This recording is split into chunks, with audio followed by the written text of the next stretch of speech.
سرزمین هزاران لبخند، سفری هیجان انگیز به یکی از جذابترین مقاصد گردشگری جهان، تایلند، کشوری در جنوب شرقی آسیا با فرهنگی غنی، طبیعت خیره کننده و آداب و رسوم جذاب که هر ساله گردشگران زیادی را به سوی خود جذب می‌کند.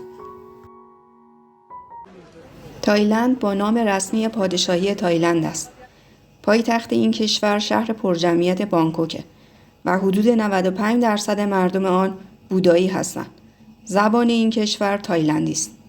تایلند یک کشور پادشاهی است که کل کشور به دستان پادشاه اداره میشه. این کشور با کشورهایی مثل میانمار، لاوس، کامبوج و مالزی همسایه است. مردم تایلند همیشه و در هر موقعیت و شرایطی لبخند بر لب دارند و به همین دلیل تایلند به اسم سرزمین لبخند نیز مشهور است. مردم این کشور بسیار خوشرو و مهمان نواز هستند و با روی خوش از گردشگران پذیرایی می‌کنند. تایلندی ها 16 عید عمومی دارند و انگار همیشه در حال جشن و رقص و شادی هستند. در تایلند معابد زیادی وجود دارد. یکی از این معابد معبد بوتری است. داستان ساخت این معبد از اونجا شروع میشه که راه پا از زباله‌های تولید شده توسط توریست‌ها به تنگ اومده بودن، مخصوصاً بطری‌های آبجو. اونها با جمع‌آوری بطری‌های شیشه‌ای آبجو هم محل زندگی و هم نمای شهر خودشونو از هر گونه آلودگی پاک کردن و به جای اون معبد زیبایی برای خلوت آرامش خود و مردمشون ساختن که میلیون‌ها توریست به عبارتی میلیون‌ها دلار پول نقد به شهر کوچکشون واریز شد. برای ساخت این معبد از 1.5 میلیون بطری استفاده شده که به رنگ‌های سبز و قهوه‌ایه. این معبد در استان سیساکت تایلند واقع شده. بازارهای محلی فرصتی است برای آشنایی با تاریخ و فرهنگ و هنر مردمان و زندگی روزمره اونها و شما را به دنیایی واقعی‌تر از یک شهرگردی معمولی میبره. در سرتاسر بازار بوی دلچسب و گس قهوه گرم و وانیل و شیرینی‌های محلی دل هر رهگذری رو میبره. اگه علاقه‌مند به گردش در بازار هستید، غرفه‌های پر از رنگ و لعاب و بوی تایلند مکان مناسبی است. در این بازارها شما هر آنچه که تصور می‌کنید می‌بینید. از میوه‌های استوایی رنگارنگ با طعم دلچسب آناناس و پاپایا گرفته تا سبزیجات معطر. وقتی به غرفه‌های غذا میرسی، انواع غذاهای تایلندی رو میتونی تست کنی. سوپ تومیام یکی از پرطرفدارترین سوپ‌های تند و تیز تایلندیه. شما میتونید از ماهی و گوشت و میگو سرخ کرده با ادویه‌های تند و تیز تایلندی گرفته تا سوسک و ملخ رو نوش جان کنید. اگر از زندگی روزمره خسته شدید یا برای ماه عسل یا سفر رمانتیک 2 نفره برنامه‌ریزی کردید یا حتی با خانواده و دوستانتون نیاز به سفر دارید، در هر صورت پوکت مکان مناسبی است. این جزیره زیبا در جنوب تایلنده.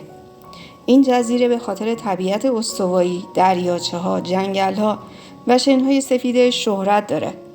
جزیره پوکت یک مقصد محبوب گردشگریه. پوکت با جزایر زیباش معروفه.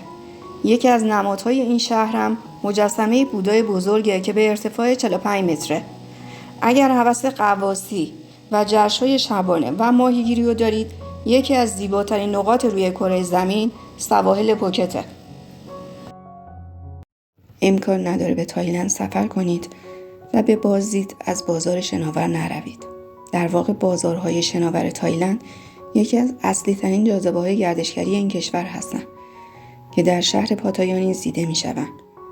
بازارهای شناور در کنار رودخانه‌ها و کانال‌های آبی راه اندازی شدند و فروشندگان نیز محصولات خودشون رو بر روی این قایق‌های شناور به مشتریان عرضه می‌کنند.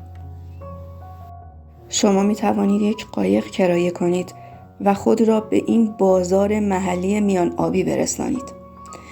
در اینجا هر چه بخواهید می‌توانید پیدا کنید، از سبزیجات و میوه‌ها گرفته تا سوغاتی و صنایع دستی خاص تایلند.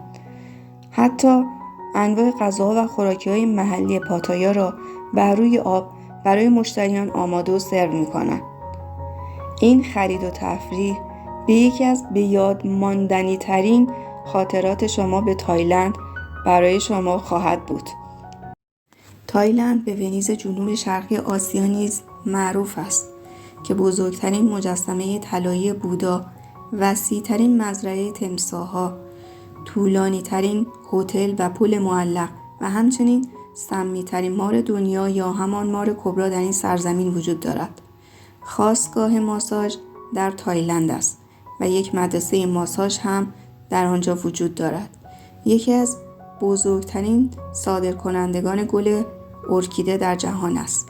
تایلند بزرگترین ماهی جهان را دارد که طول آن به 12 متر میرسد.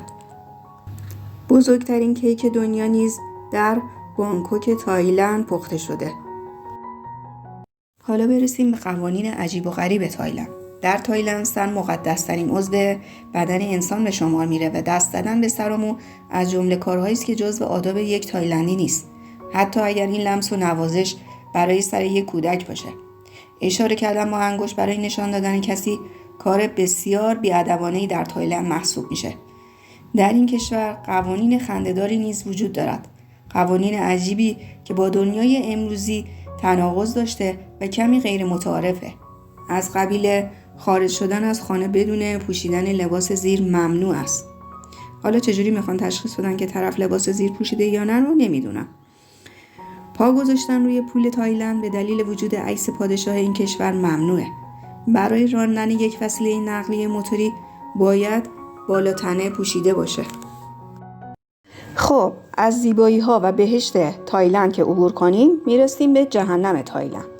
جهنم تایلند یک پارک بزرگ در مسیر بین دو شهر بانکوک و پاتایاست که حدود 90 دقیقه از بانکوک فاصله داره. این پارک عجیب و غریب با وجود مجسمه‌های غیر عادی و خاصش به یک مکان ترسناک تبدیل شده که ممکنه پس از دیدن اون تصاویرش از ذهنتون پاک نشه. این مکان به نام باغ وانگ ساین سوگ نیز شناخته میشه. اگر جرأت کافی برای ورود به یک جهنم واقعی و دیدن سرنوشت گناهکاران رو دارید، با یک بلیط به بانکوک تایلند بروید. به محض ورود با صحنه‌های عجیب و غریبی روبرو خواهید شد. عذاب‌ها بر اساس گناهی که هر فرد مرتکب شده متفاوته. بعضی از آنها احساس درد واقعی را به شما منتقل میکنه. در واقع این پارک جایی است برای عبرت گرفتن و دوری از گناهانه. یکی از منابع درآمد تایلند صنعت گردشگریه. بعضی برای تفریح و گردش و خوشگذرانی به تایلند میروند، بعضی هم برای تفریح و هم کارهای غیر اخلاقی. اگر از طبیعت زیبا میخواید لذت ببرید حتما به پوکت برید و اگر اخلاق براتون مهم نیست به سمت پاتایا و بانکوک بروید. خیلی از ما تایلند رو به عنوان کشوری شاد و پر از تفریح میشناسیم، اما شاید بد نباشه که نقاط سیاه این کشور رو هم بشناسیم. صنعت گردشگری جنسی کمتر از 100 سال است که مردم تایلند به چنین روزگاری افتادن و ریشه اون برمیگرده به فقر و بیسوادی. در قرن 21 زمانی که ایالات متحده آمریکا فیلیپین را اشغال کرد، این صنعت را رواج داد. همچنین جنگ آمریکا و ویتنام یکی دیگر از دلایل اصلی این صنعت کثیف و غیر اخلاقی است. ارتش آمریکا برای جلوگیری از فرار سربازان و روحیه گرفتن آنها با دولت تایلند قراردادی مبنی بر تنفروشی زنان تایلند را بستند که حاصل این قرارداد میلیون‌ها دلار پول نقد بود که وارد خزانه دولت تایلند میشد. متاسفانه تنفروشی در تایلند یک شغل کاملا قانونی محسوب میشه و حتی برای این کار مالیات پرداخت میکنن و درآمد تایلند در سال به 4.3 میلیارد دلار در سال میرسه. حدود 200,000 نفر مشغول به این کار غیر اخلاقی هستن. در تایلند هم زیبایی و بهشت وجود داره، هم منطقه ممنوعه و جهنم. انتخاب با شماست، بهشت یا جهنم.